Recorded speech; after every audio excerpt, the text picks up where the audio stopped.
02 Fev 2022 Cor litúrgica: branco. Quarta semana comum. Apresentação do Senhor. Quarta-feira. Primeira leitura. ML 3:1-4. Leitura da profecia de Malaquias. Assim diz o Senhor: Eis que envio meu anjo, e ele há de preparar o caminho para mim. Logo chegará ao seu templo o dominador, que tentais encontrar, e o anjo da aliança, que desejais. Ei-lo que vem, diz o Senhor dos Exércitos. 2 E quem poderá fazer-lhe frente, no dia de sua chegada? E quem poderá resistir-lhe, quando ele aparecer? Ele é como o fogo da forja e como a barrela dos lavadeiros. 3 E estará a postos, como para fazer derreter e purificar a prata. Assim ele purificará os filhos de Levi e os refinará como ouro e como prata. E eles poderão assim fazer oferendas justas ao Senhor. 4 Será então aceitável ao Senhor a oblação de Judá e de Jerusalém, como nos primeiros tempos e nos anos antigos. Palavra do Senhor. Graças a Deus. Escolhe-se uma das leituras. Primeira leitura, HB 2:14-18, leitura da carta aos Hebreus. Irmãos, 14 Visto que os filhos têm em comum a carne e o sangue, também Jesus participou da mesma condição, para assim destruir, com a sua morte, aquele que tinha o poder da morte, isto é, o diabo. 15 E libertar os que, por medo da morte, estavam a vida toda sujeitos à escravidão. 16 Pois, afinal, não veio ocupar-se com os anjos, mas com a descendência de Abraão. 17 Por isso devia fazer-se em tudo semelhante aos irmãos, para se tornar um sumo sacerdote misericordioso e digno de confiança nas coisas referentes a Deus, a fim de expiar os pecados do povo. 18 Pois, tendo ele próprio sofrido ao ser tentado, é capaz de socorrer os que agora sofrem a tentação. Palavra do Senhor. Graças a Deus. Responsório, SL 23, o Rei da Glória é o Senhor Onipotente. O Rei da Glória é o Senhor Onipotente. Ó portas, levantai vossos frontões. Elevai-vos bem mais alto, antigas portas, a fim de que o Rei da Glória possa entrar. Dizei-nos, quem é este Rei da Glória? É o Senhor, o valoroso, o onipotente, o Senhor, o poderoso nas batalhas. Ó portas, levantai vossos frontões. Elevai-vos bem mais alto, antigas portas, a fim de que o Rei da Glória possa entrar. Dizei-nos, quem é este Rei da Glória? O Rei da Glória é o Senhor Onipotente, o Rei da Glória é o Senhor Deus do Universo. Evangelho, LC 2:22-40, o Senhor esteja convosco.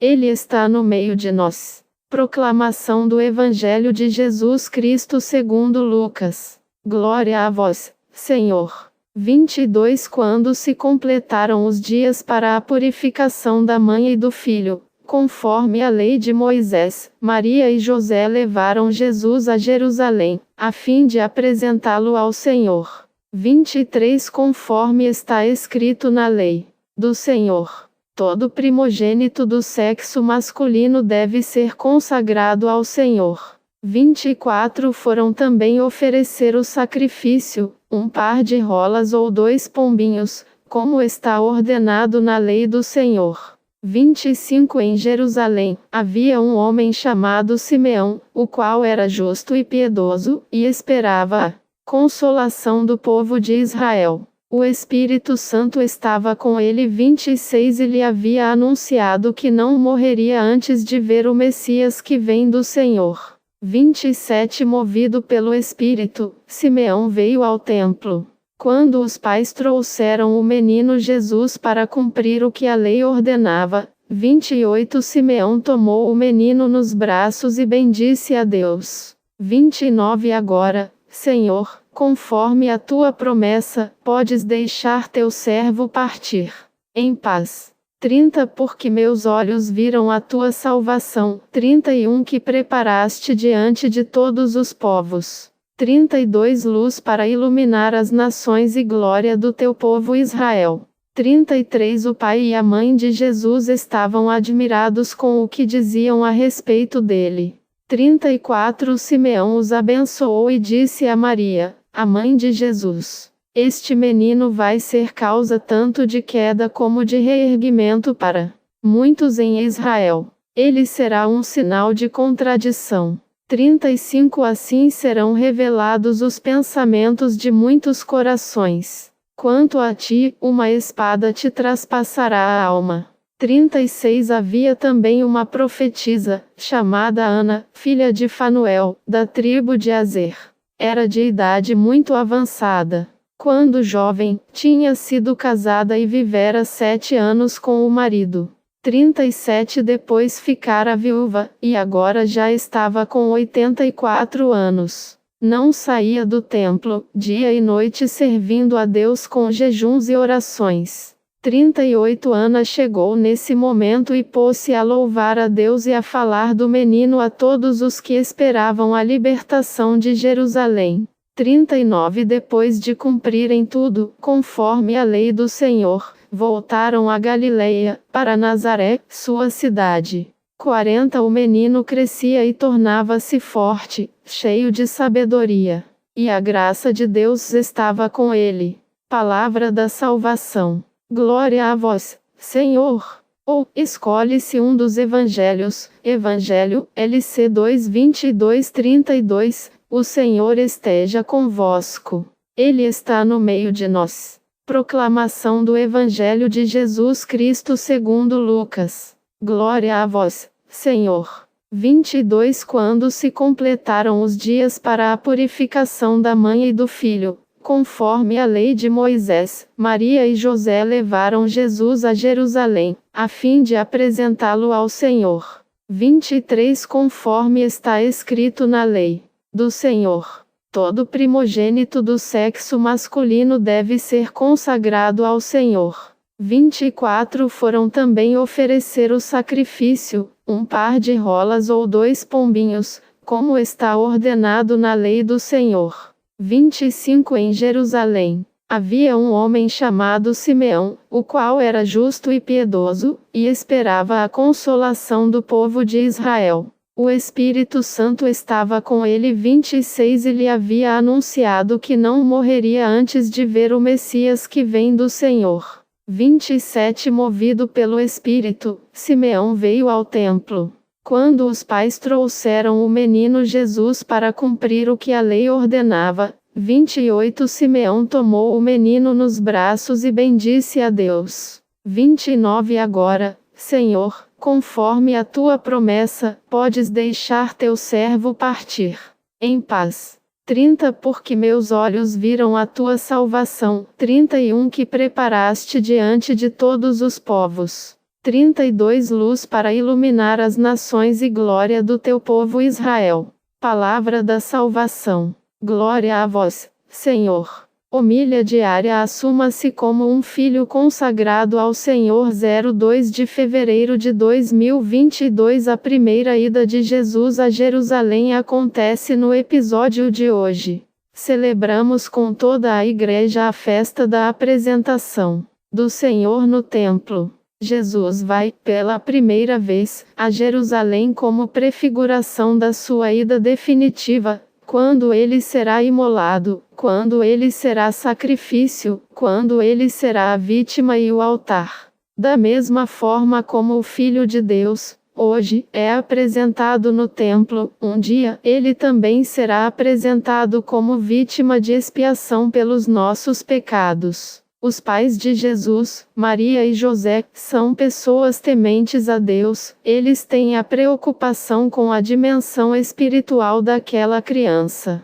Como é importante para os pais esta preocupação com a dimensão espiritual dos filhos. É claro, os pais se preocupam com o crescimento biológico, com a saúde física dos filhos, com a preocupação, com o alimento, mas nunca podem se esquecer do mais importante, que é a dimensão espiritual. Colocar o coração das crianças unidos ao coração de Deus. O Filho de Deus foi consagrado, nós somos consagrados ao Senhor, pertencemos a Ele. Ir à casa do Senhor é um comprometimento de vida, é ofertar-se junto, porque não era só um gesto de apresentação de Jesus, mas era a vida dele. Dizia da identidade de Jesus, o Cordeiro de Deus, que tira o pecado do mundo.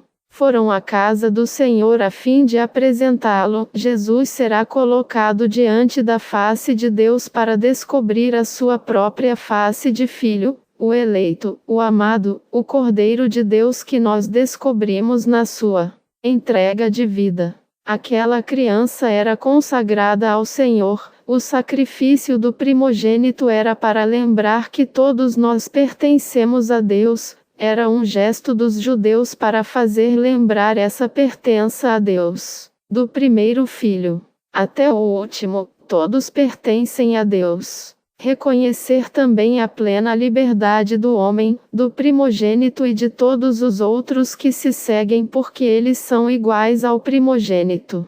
Todos são filhos amados, todos são filhos livres e consagrados ao Senhor. O gesto que os pais de Jesus cumprem, um par de rolas ou 2 pombinhos, como diz a palavra, demonstra a simplicidade e aquilo que é essencial ao consagrar uma criança para Deus. Infelizmente, nós vemos, hoje, nos nossos tempos, tanta preocupação com coisas exteriores. Por exemplo, no momento do batizado, preocupação com a festa, com as lembranças, mas não podemos esquecer do essencial: aquela criança é entregue a Deus, ela é pertença de Deus, ela faz parte agora da família de Deus. Isso é o mais importante. Não nos esqueçamos nunca daquilo que é essencial, porque, muitas vezes, nos perdemos naquilo que é supérfluo e o mais importante nos esquecemos. O Filho de Deus foi consagrado, nós somos consagrados ao Senhor, pertencemos a Ele.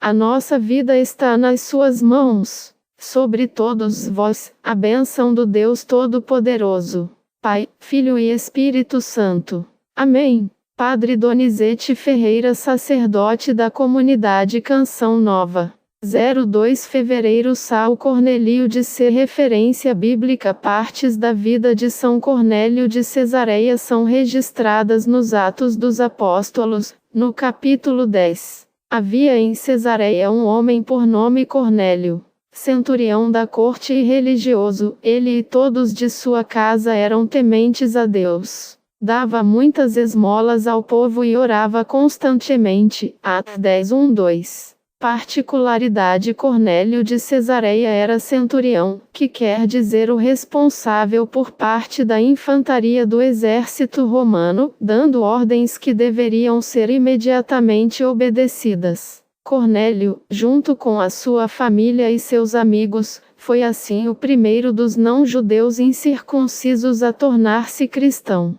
Esta ocasião histórica levou Pedro a exclamar: reconheço, por verdade, que Deus não faz acepção de pessoas, mas que lhe é agradável aquele que, em qualquer nação, o teme e faz o que é justo. Cf. Atos 10, 34-35.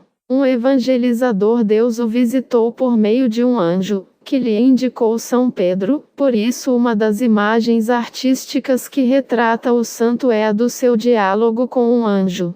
São Pedro, que também teve uma visão, foi à casa de Cornélio. Foi aí que aconteceu a abertura da igreja para a evangelização dos pagãos e dos estrangeiros. No outro dia, Pedro chegou em Cesareia. Cornélio o estava esperando, tendo convidado seus parentes e amigos mais íntimos. Não somente ele queria encontrar-se com o Senhor, como também queria o mesmo para todos os seus parentes e amigos. Relação com Pedro. Cornélio ouviu da boca do primeiro Papa da Igreja: Deus me mostrou que nenhum homem deve ser considerado profano ou impuro. Atos 10:28. Assim, São Pedro começou a evangelizar e, de repente, no versículo 44, Estando Pedro ainda a falar, o Espírito Santo desceu sobre todos que ouviam a santa palavra. Os fiéis da circuncisão, que tinham vindo com Pedro, profundamente se admiraram vendo que o dom do Espírito Santo era derramado também sobre os pagãos, pois eles os ouviam falar em outras línguas e glorificar a Deus. Então, Pedro tomou a palavra. Porventura pode-se negar a água do batismo a estes que receberam o Espírito Santo como nós? E mandou que fossem batizados em nome de Jesus Cristo. Rogaram-lhe então que ficasse com eles por alguns dias. Atos 10, 44-48. Primeiro bispo de Cesareia, São Cornélio tornou-se o primeiro bispo em Cesareia. Deus pôde contar com ele para a obra que até nos dias de hoje alcança a humanidade. O Evangelho. A minha oração, Senhor Jesus, eu também, mesmo fraco e pecador, comprometo-me contigo no anúncio da sua palavra. Dá-me a graça do batismo no Espírito Santo, para que eu seja cheio de amor por ti, como foi São Cornélio de Cesareia. Assim seja. São Cornélio de Cesareia, rogai por nós.